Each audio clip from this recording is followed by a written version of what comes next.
সব জল্পনা কল্পনার অবসান ঘটিয়ে আজ ১৭ ফেব্রুয়ারি শপথ নিলেন বাংলাদেশের ১১তম প্রধানমন্ত্রী তারেক রহমান। তার সঙ্গে শপথ গ্রহণ করেছেন ৫০ সদস্যের বিশাল মন্ত্রিসভা, যার মধ্যে তিনি ব্যতীত ২৫ জন পূর্ণমন্ত্রী এবং ২৪ জন প্রতিমন্ত্রী রয়েছেন।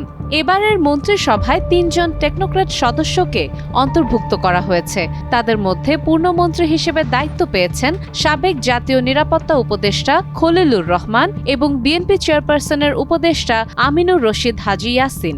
এছাড়া প্রতিমন্ত্রী হিসেবে শপথ নিয়েছেন জাতীয় দলের সাবেক গোলরক্ষক আমিনুল হক। নবনির্বাচিত সংসদ সদস্যরা শপথ নেওয়ার পরই নতুন সরকারের এই আনুষ্ঠানিক যাত্রা শুরু হলো। এখন শুধু অপেক্ষা কে কোন দপ্তরের দায়িত্ব পাচ্ছেন তা জানার। এক নতুন লক্ষ্য নিয়ে আগামীর পথে যাত্রা শুরু করলো এই নবগঠিত মন্ত্রিসভা।